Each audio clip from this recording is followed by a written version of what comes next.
여러분, 지난주에 말씀 우리가 생각나나요? 3장의 말씀. 3장이 어떤 말씀이었죠? 베드로와 요한이 성전으로 올라가면서 못 걷게 된 사람, 날 때부터 걷지 못하던 한 사람이 구걸하는 모습을 보면서 은과 금은 내게 없지만 내게 있는 것으로 내게 주노니 곧 예수의 이름으로 일어나 걸으라 했더니 평생 걷지 못했던 한 사람이 걷게 되었습니다. 그 일을 보고 많은 사람들이 놀라워했다고 성경은 말씀하고 있죠. 그래서 이제 그들이 이제 이 베드로와 요한이 여기에서 말씀을 전할 때 많은 사람들이 주님 앞으로 돌아왔다는 그러한 말씀을 나누었습니다. 지난주에 말씀에 그래서 제목이 뭐죠? 예수님의 이름으로 삶이 변화된 사람, 이 못 걷는 사람의 모습과 같이 우리의 인생도 예수님을 만나서 삶이 180도 바뀌게 되었다라는 것을 우리가 생각해 볼 수 있다. 교회는 예수님을 믿고 삶이 180도 변하게 된 사람들의 모임이다라는 것을 생각해 보았습니다. 여러분, 그런 믿음 가운데 살아오셨습니까? 한 주도? 그리고 이제 베드로와 요한이 못 걷는 사람을 걷게 했다는 것은 굉장히 놀라운 일이죠. 여러분 중에 혹시 지금 나에게 그와 같은 능력이 있다? 우리에게는 없죠. 베드로와 요한에게도 그들의 능력으로 한 것이 아니라 그들이 뭐라고 말해야 합니까? 내가 예수의 이름으로 이 일이 이루어졌다. 놀라는 사람들에게 그렇게 전하죠. 우리가 예수님을 믿고 구원받아 삶이 180도 변화된 하나님 중심의 삶을 살아가고 있는데, 우리가 그와 같은 삶을 살아가면서 너무나 하나님 앞에 감사해서 하나님 앞에 우리의 삶을 헌신하며 살아가고 있는데, 우리가 그 헌신의 삶을 살아가다가 그렇죠, 때로는 정말 상처받기도 하죠. 내가 이렇게 열심히 정말 열정을 다해서 헌신해서 하나님 앞에 이렇게 일을 했는데 사람들이 알아주지 않을 때, 그리고 사람들이 알아주지 않더라도 여러 가지로 내 노력과 그런 것들이 정말 상처를 받게 될 때 사람들이 거기서 많이 힘들어하는데, 우리는 그렇게 살아가는 것이 아니라 우리가 열심히 하나님 앞에 헌신하며 살아가고 무엇을 이루어서 정말 그런 것을 통해서 어떤 일이 이루어진다 하더라도 오직 하나님께 영광을 돌릴 줄 아는 그런 거에 마음이 상처받고 또 혹여나 하나님의 곁을 떠나버리게 되는 시험까지 들지 않는 그런 우리의 삶을 살면 좋겠다라는 것을 또 얘기했고요. 또 우리가 예수님을 믿음으로 삶이 180도 변화되었다는 것은 그 전에는 우리가 죄의 노예로 살아갔었는데 더 이상 우리는 죄의 노예가 아니라 자유인이 되었다. 그런 우리의 정체성, 우리가 예수님을 믿고 변화된 정체성의 그 특징 중에 하나가 우리가 자유인이 되었다라는 것을 우리가 생각하면서 좀 더 죄로부터 자유함을 갖고 살아갈 수 있는 우리가 됐으면 좋겠다. 그 자유함이라는 것이 방종이 아니라 내 마음대로 살아가겠다는 것이 아니라 하나님의 말씀에 근거를 가지고 살아가는 우리가 되었으면 좋겠다라는 것을 살펴보았습니다. 또 마지막으로 예수님을 우리가 믿는다는 것은 그저 어떤 종교의 심취에서 맹목적으로 우리가 어떠한 근거도 없이 예수님을 믿는 것이 아니라 2000년 전에 이 땅에 오셨던 예수님은 태초부터 2000년 전까지 구약의 말씀을 통해서 수많은 증거들을 가지고 예수님이 이 땅에 오신 하나님의 아들이시고, 그리고 그 증거들 가운데 말씀하신 것들을 이 땅에서 모두 이루시고 지금 하나님 보좌 우편에서 이제 마지막 우리에게 다시 오셔서 이 세상을 심판하실 일만 남았다. 우리에게 많은 증거들이 있다라는 것을 여러분 기억하면서 살아갔으면 좋겠다라는 것을 이야기 나누었습니다. 그렇게 살았는지 모르겠습니다. 지난 한 주간 동안. 오늘은 사도행전 4장의 말씀을 나누려고 합니다. 4장의 말씀은 뭔가요? 지난주의 말씀에 이어지는 스토리입니다. 베드로와 요한이 못 걷는 그 사람을 고치고 그 전부터 계속 성령 충만함을 받아서 예수를 사람들 가운데 전하게 되자 이제 위협을 느낍니다. 누가요? 그 당시에 권력자들이. 야, 이 예수라는 새로운 종교가 일어나서 우리가 가지고 있는 이 권력과 우리가 지금까지 잡아놓았던 사회 질서가 흔들리면 어떡하지? 이들의 활동이 미미했을 때는 의미가 없어서 그냥 뭐 그래 뭐 이런저런 사람들이 있으니까 그냥 지켜보다가 이제 더 이상 지켜볼 수 없는 그러한 모습으로 점점 세력이 다시 왕성해지려고 하자 종교 지도자들이 베드로와 요한을 잡아들이죠. 네. 그래서 4장 1절부터 4절 말씀을 보면 이제 사도들이 백성들에게 말할 때 제사장들과 성전 맡은 자 사두개인들, 이 당시의 권력자들이죠. 제사장, 성전 맡은 자 사두개인들이 2절 예수 안에 죽은 자의 부활이 있다고 백성을 가르치고 전함을 싫어하여. 다른 것 때문에 잡힌 게 아니에요. 뭐예요? 단 한 가지. 예수 안에 죽은 자의 부활이 있다고 백성을 가르치고 전함을 싫어하여.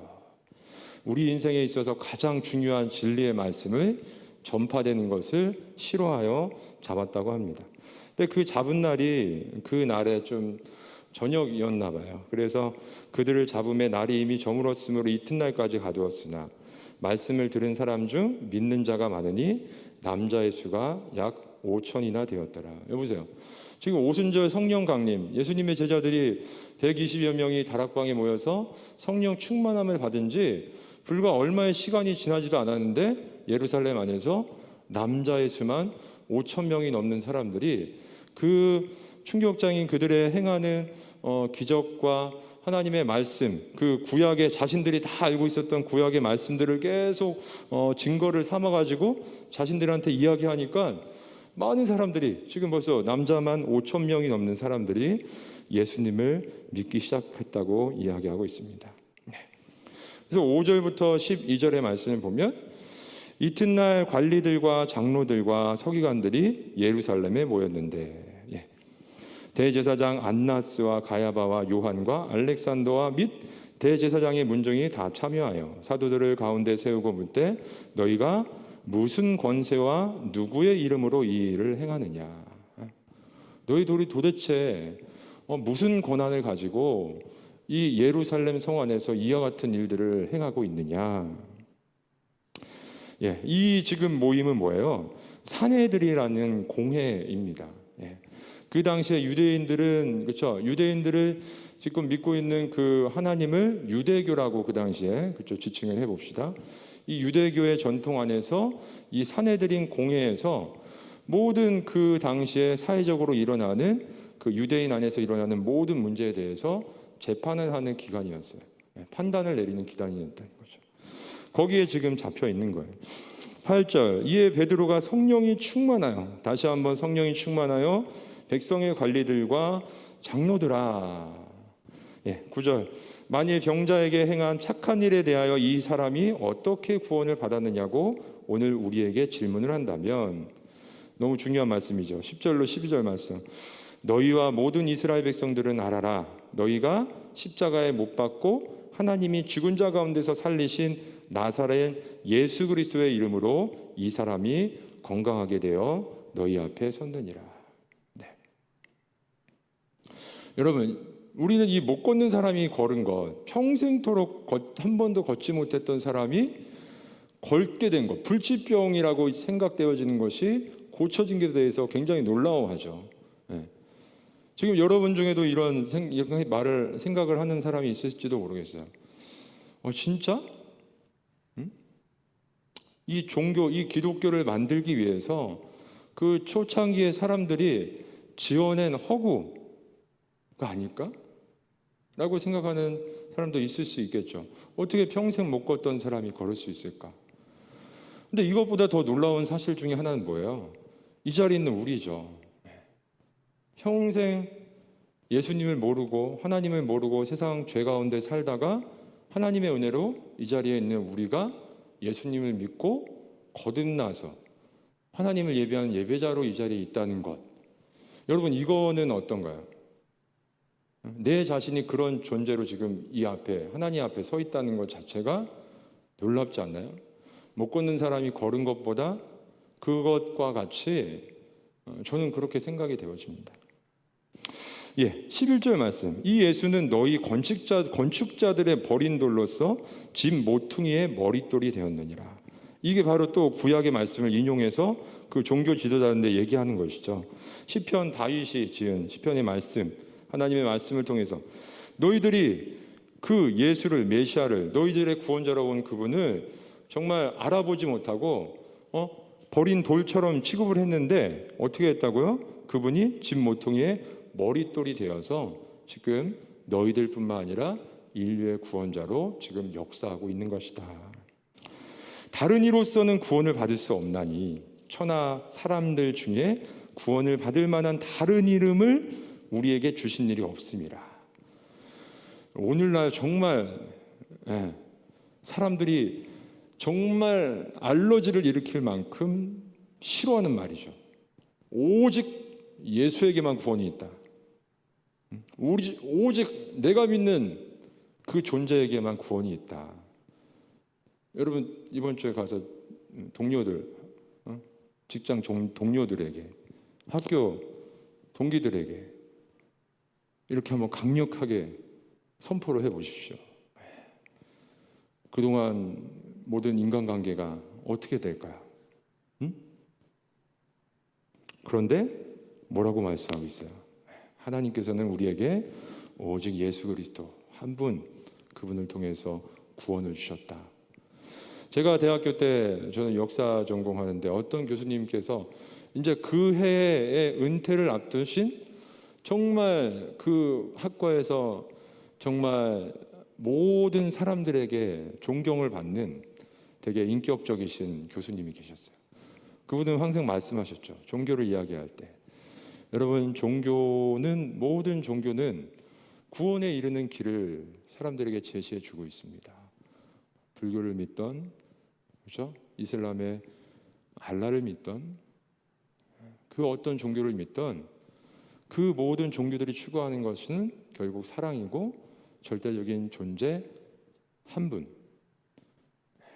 때문에 다양한 문화 속에서 일어난 그 종교, 어느 걸 믿든 그 믿음 안에서 그들이 이야기하고 있는 그 윤리관 안에서 누구든지 살아가다가 결국에는 절대적 신을 만날 수 있게 된다라고 생각을 하면서 그런 얘기를 종종 하셨죠. 듣기 좋죠. 요즘 사람들이 이렇게 이야기하면 참 좋아할 거예요. 하지만 하나님은 우리에게 그렇게 말씀해 주지 않으셨어요. 오직 하나님의 아들 예수 그리스도 한 분 외에는 구원을 받을 수 없다고 말씀해 주고 있습니다. 13절로 22절의 말씀을 쭉 이어서 보면요, 그들이 베드로와 요한이 담대하게 말함을 보고 그들을 본래 학문 없는 범인으로 알았다가 이상히 여겨 또 전에 예수와 함께 있던 줄도 알고 또 병나은 사람이 그들과 함께 서 있는 것을 보고 비난할 말이 없는지라.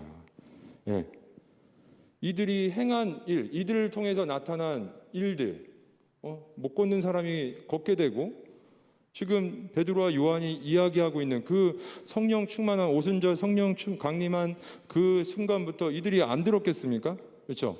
종교 지도자들이고 그 당시에 사회 질서를 다 붙잡고 있는 사람들인데 이들이 그때부터 지금까지 사람들에게 선포하고 있는 그 모든 말씀이 무엇인지 이미 여기 재판정 앞에 오기 전에 모든 자료를 다 취합해서 들고 알고 있었겠죠. 그리고 지금 이야기하는 것 말씀 자체도 어디 구약에 자신들이 알고 있었던 그 말씀에 위배되는 말씀이 없는 거예요. 그러니까 뭐라 할 말을 하지 못하고 지금 뭐라고 그래요? 15절 명하여 공회에서 나가라. 잠시 너희들 나가 있어봐. 우리끼리 회의 좀 할게. 서로 의논하여 이르되 이 사람들을 어떻게 할까? 그들로 말미암아 유명한 표적이 나타난 것이 예루살렘에 사는 모든 사람에게 알려졌으니 우리도 부인할 수 없다. 그렇죠? 이것이 민간에 더 퍼지지 못하게 그들을 위협하여 이후에는 이 이름으로 아무에게도 말하지 말게 하자. 여러분, 이들은 왜 본인들이 그 증거들을 다 취합해서 생각해 왔을 때도 합리적이고 그렇죠? 다 맞는 말인데 그거를 이들을 인정해 주지 못하는 거예요. 왜요? 이야기했죠? 자신들이 지금까지 잡아놓은 권력과 사회 질서가 흐트러지는 게 싫은 거죠. 자신들이 지금 잡고 있는 것을 놓는 게 쉽지가 않은 거예요. 그러니까 지금 뭐라고 하고 있어요?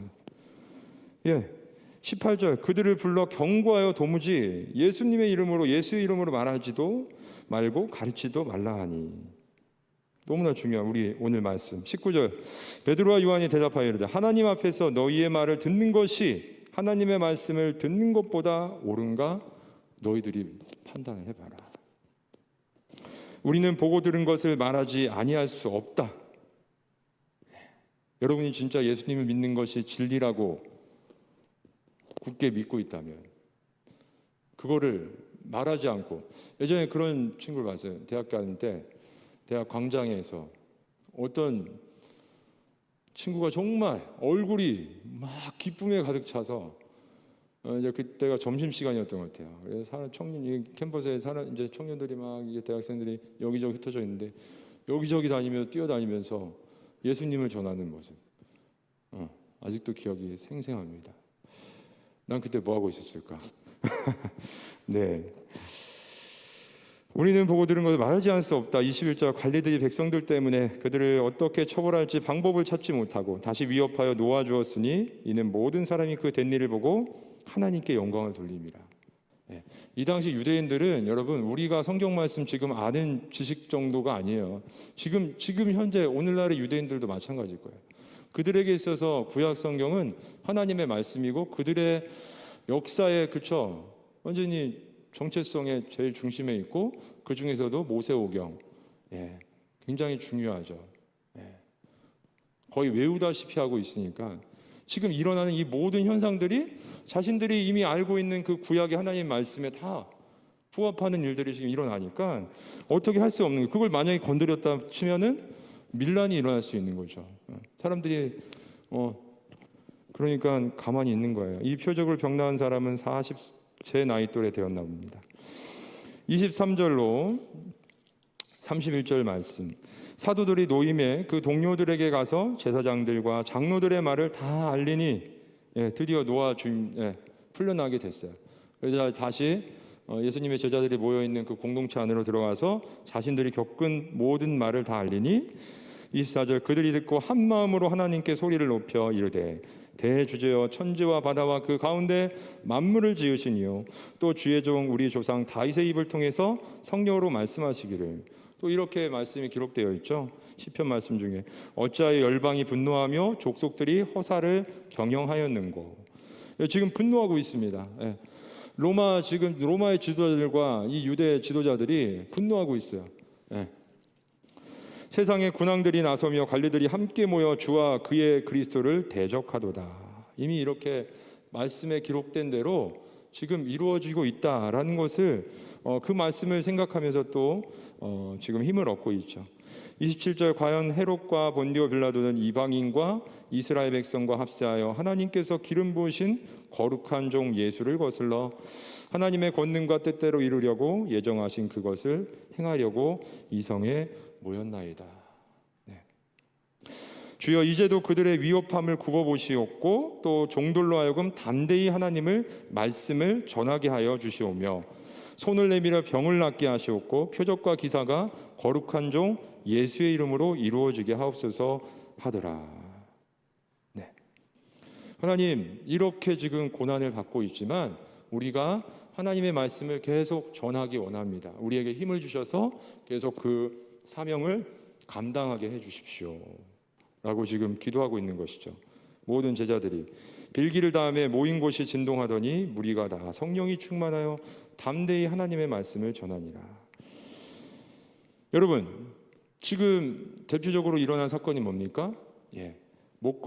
날 때부터 못 걷던 불시병을 앓고 있던 한 사람이 40대가 되어서 고침을 받았습니다. 무엇을 통해서요? 오직 예수님의 이름을 통해서. 지금 이 시대에는 이런 일이 일어나지 않을까요? 여러분 그렇죠? 지금도 들려주고 있지 않습니까? 저 새롭게 복음이 전해지는 나라와 민족 가운데 성령 충만한 가운데 하나님을 예배할 때에 이와 같은 놀라운 일들이 지금도 이루어지고 있다는 것이죠. 지금까지 2000년이 넘는 역사 가운데 꾸준히 성령 충만함을 받은 믿음의 공동체 안에 이와 같은 놀라운 일들이 누구를 통해서요? 예수님의 이름을 통해서, 능력을 통해서 일어나고 있다는 것이죠. 저 북한 땅에도, 제가 신대원 다닐 때 북한에서 탈북해서 신대원에 온 전도사님들의 이야기를 통해서 지금도 그 같은 놀라운 일들이 일어나고 있다는 것을 들을 수 있죠. 거짓말일까요? 그냥 막 이렇게 MSG를 쳐서 이야기하시는 걸까요? 아니라고 저는 믿습니다. 그렇죠? 근데 왜 우리에게는 지금 그와 같은 능력이 일어나지 않을까요? 우리나라에도 그렇죠. 하나님의 말씀이 복음이 들어왔을 초창기에는 그와 같은 일들이 많이 일어났다고 우리 한국 기독교 역사 가운데 우리에게 전해지고 있죠. 왜 지금 그와 같은 일이 일어나지 않을까요? 근데 우리가 분별해야 될 건 또 있어요. 이와 같은 놀라운 이적이 예수님의 이름으로만 나타나는 것이 아니라 예수님의 대적인 사탄의 권세가 이와 비슷한 일들을 흉내내어서 사람들을 현혹하는 일들도 분명히 있다라는 것을 우리는 기억해야 된다는 거예요. 그래서 어디 어떤 집회에 갔더니 막 진짜 사람이 막 일어나고 막 우리의 눈으로 보여지는 그게 전부가 아니라 그 일이 누구를 통해서 어떤 이름을 통해서 일어나느냐가 중요한 거고, 하나님께서 어떤 것을 우리에게 진리로 주신 것인지를 우리가 알고 그 진리 안에 거해야 된다는 것도 기억해야겠죠. 32절로 37절 마지막 단락입니다. 믿는 무리가 한 마음과 한 뜻이 되어 모든 물건을 서로 통용하고 자기 재물을 조금이라도 자기 것이라 하는 이가 하나도 없더라. 사도들이 큰 권능으로 주 예수의 부활을 증언하니 무리가 큰 은혜를 받아 그 중에 가난한 사람이 없으니 이는 밭과 집 있는 자는 팔아 그 판 것의 값을 가져다가 사도들의 발 앞에 두매 그들이 각 사람의 필요를 따라 나눠줌이라. 32절 하반절 자기 재물을 조금이라도 자기 것이라 하는 이가 하나도 없고 35절 하반절 그들이 각 사람의 필요를 따라 나누어 주었다. 36절 37절은 그 중에 대표적으로 바나바라는 그 말의 뜻은 번역하면 위로의 아들이라 불리는 그 사람이 또 자기의 재산을 사도들에게 가져와서 모든 걸 팔아서 나누어 쓰게 되었다라고 하죠. 유무상통 하면은 떠오르는 것 중에 하나가 뭐죠? 공산주의. 그렇죠.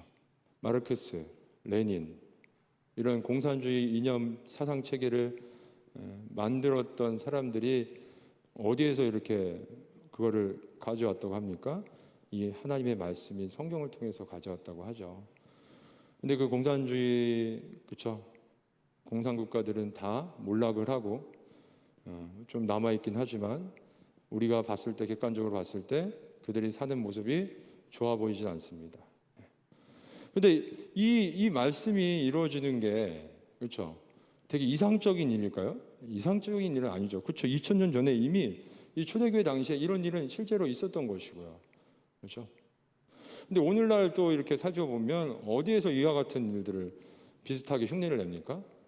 이단들이 그렇죠.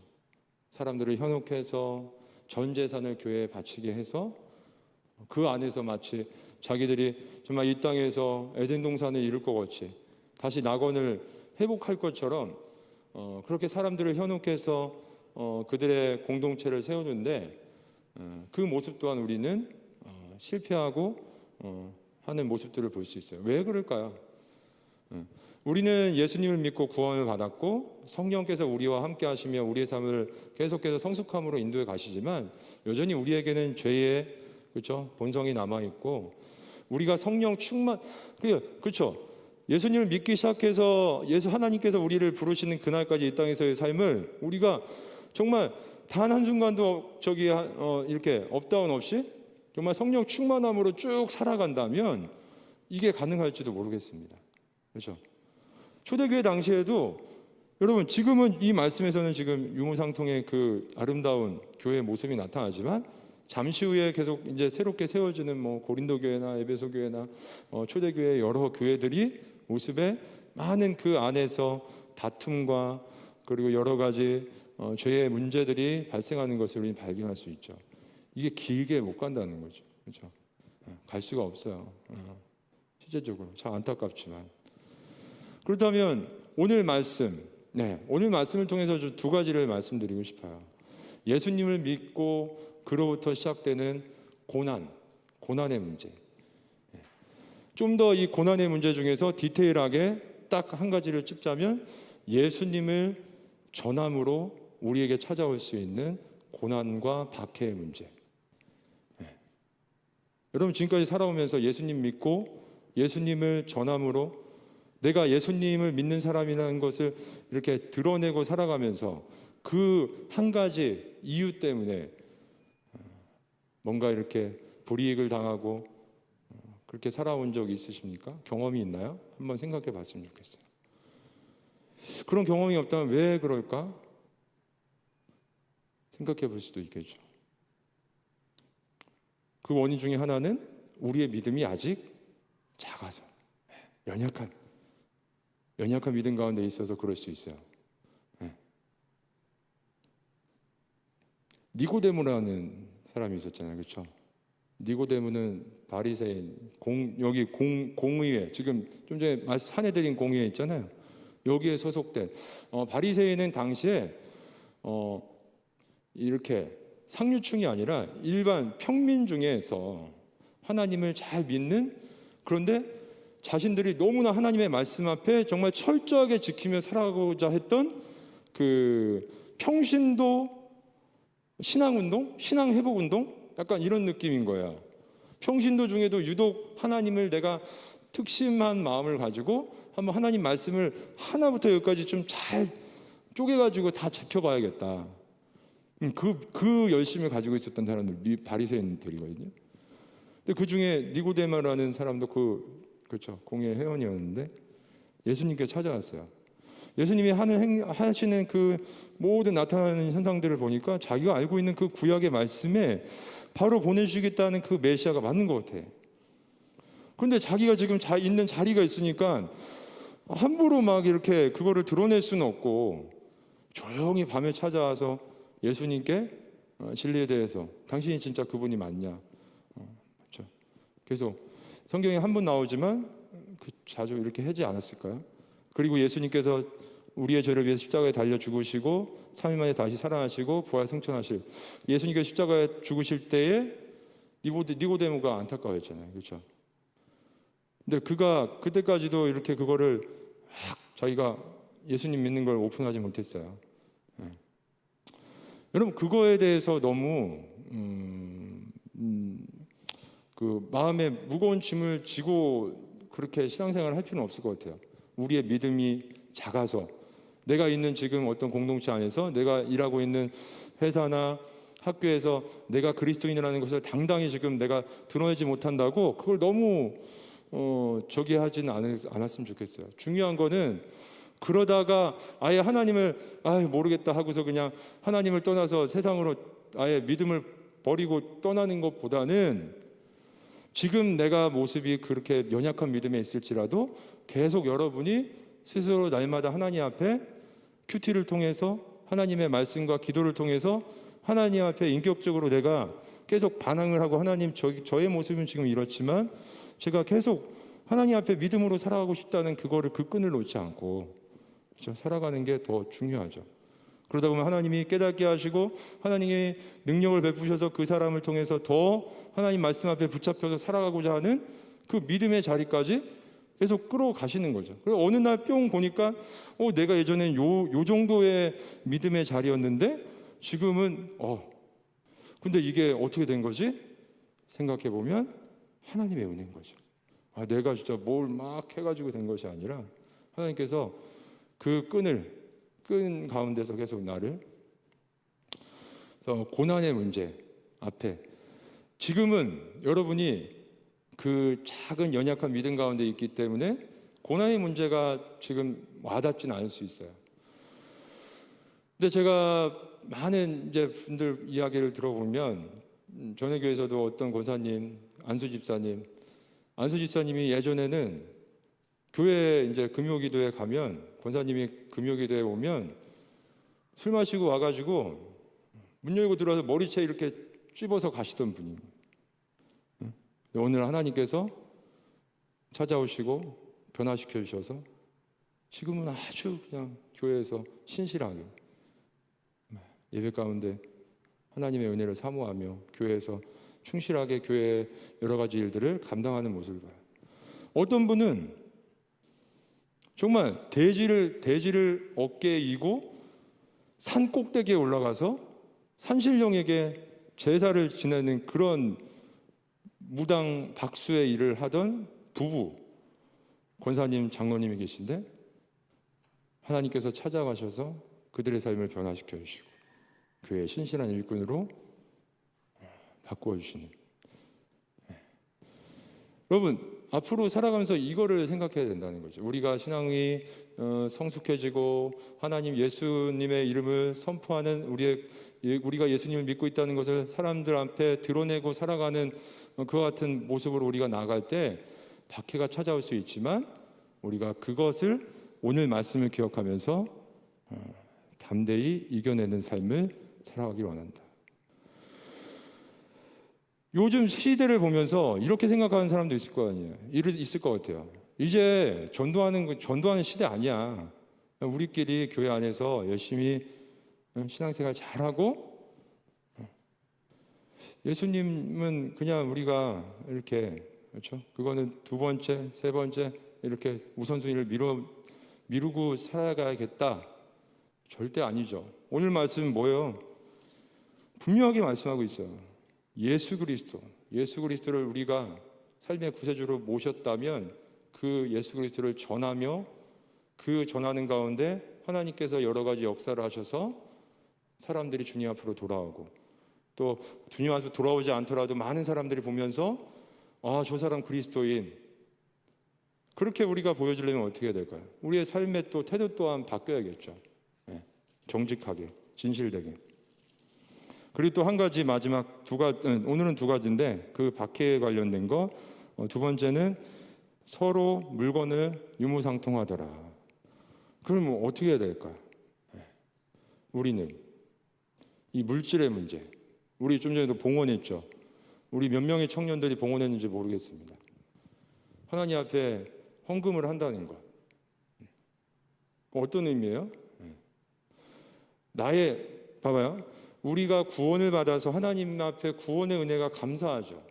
구원의 은혜가 감사해서 나의 삶을 온전히 하나님 앞에 나의 시간과 정말 물질과 나의 모든 삶을 하나님 앞에 헌신해서 살아가겠습니다.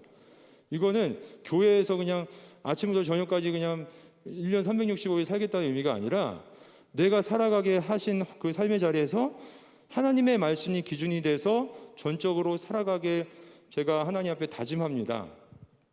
제 물질까지도 하나님 앞에 전 재산을 드리고 싶지만, 모든 걸 드리고 싶지만 또 이 땅에서 우리가 살아가야 될 삶의 모습들이 있잖아요.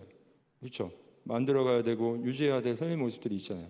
하나님이 이미 우리에게 구약의 말씀 가운데 주셨어요. 기본적인 원리를. 그게 우리 뭐야? 11조. 여러분, 구약 율법의 말씀 가운데 레위기의 맨 마지막 말씀, 레위기가 몇 장까지 있게요? 맞추는 제가 오늘 아이스 아메리카노 쏘겠습니다. 우리 성기사님 빼고. 구약 레위기가 몇 장까지 있게요? 네? 20 몇 장이요? 27. 본 거 아니죠? 봤어요?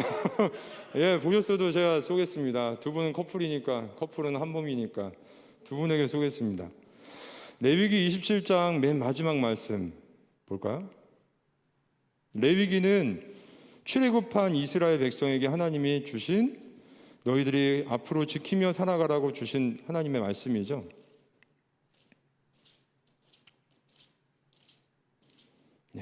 맨 마지막 말씀이 11조 관련된 말씀이에요. 그리고 그 땅의 10분의 1, 곧 그 땅의 곡식이나 나무의 열매는 그 10분의 1은 누구의 것이라고요? 여호와의 것이니 여호와의 성물이라. 또 만일 어떤 사람이 그의 11조를 물으려면 그것에 5분의 1을 더할 것이요 모든 소나 양의 11조는 목장의 지팡이 아래로 통과하는 것의 10번째 것마다. 그러니까 곡식이나 나무 열매의 10분의 1, 그리고 동물이 있다면 동물을 키우면 뭐 이렇게 막대기를 세워놓고 그 밑으로 지나가는 10마리 중에 한 마리 하나님 앞에, 그건 하나님의 것이니까 하나님께 드려라. 그렇게 해서 너희 이스라엘 하나님 공동체가 하나님 앞에 제사를 드리고 하나님 앞에 행하는 모든 일에 쓰임을 받게 해라. 그래서 그 당시에는 제사장이 그 하나님 앞에 제사를 드리는 역할을 했잖아요. 그러니까 제사장들은 그 백성들이 드린 10분의 1 중에 또 어느 그들의 삶에 필요한 것들을 또 제공해 주었고, 그 제사장들도 하나님 앞에 10분의 1을 또 드리고, 이게 구약 이스라엘 하나님 나라 백성의 어떤 물질의 그 원칙 기준이었다는 것이죠. 그러니까 이 기준에 지금까지 부합할까? 그렇죠. 이거를 그냥 이 당시에 하나님의 말씀이니까 이거를 그대로 지켜라 이렇게 땡겨서 지금까지 11조를 얘기하면 안 되겠죠. 지금 우리는 신약 시대니까. 그렇지만 우리가 물질적인 부분에 있어서 실제적으로 우리 공동체의 운영이나, 그렇죠, 공동체가 하나님의 일을 해 나감에 있어서 우리가 기본적으로 해야 될 것, 이거를 생각해 봐야 된다. 지금 당장 하라는 게 아니라 여러분의 믿음이 나중에 정말 하나님의 은혜에 감사하고 내가 그런 하나님 앞에 어떻게 살아가야 될 것인가, 그런 물질적인 부분은 어떻게 하나님 앞에 드리며 헌신하며 살아가야 될 것인가를 생각할 때 이 부분을 여러분이 기준으로 삼고 하나님 앞에 물질적인 부분도 드려야 되지 않나, 그거를 이야기하는 겁니다. 그렇죠. 먼저는 하나님 앞에 드리는 모든 것에 있어서 감사하는 마음으로 드려야겠죠. 하나님이 나에게 주신 거 내가 하나님께 올려드립니다. 그러면 그것을 통해서 교회 공동체는 여러 가지 일들을 이루어가는 것이죠. 이런 걸 생각했으면 좋겠어요. 오늘날 보면 예전에 어르신들은 다 이런 것들이 그냥 기본적으로 하나님 앞에 뭐 헌금 드리고 뭐 11조 감사한 일 있을 때 감사의 예물 다 있는데, 점점 더 우리 젊은 세대로 갈수록 이런 어떤 물질적인 부분에 대해서 생각들이 많이 자리 잡지 못하는 것 같아요. 근데 이런 부분도 말씀을 기준으로 한번 생각해 보고, 여러분이 하나님께서 여러분의 믿음이 그 정도 이제 나아갈 정도가 됐을 때 이 말씀을 생각하면서 하나님 앞에 기준을 가지고 살아갈 수 있는 우리 청년들이 됐으면 좋겠습니다. 오늘 두 가지입니다. 예수님의 이름으로 받을 수 있는 박해 앞에 나는 과연 어떻게 반응할 수 있을까? 그리고 물질적인 부분, 이 당시에는 유무상통 온 재산을 바쳐서 그렇게 하는 성령 충만한 어떤 시간이 있었지만 그건 현실적으로, 그렇죠, 쉽지 않은 문제이고 성경에서 또 기준으로 주셨던 말씀들이 있으니까 그것을 잘 생각해 봅시다.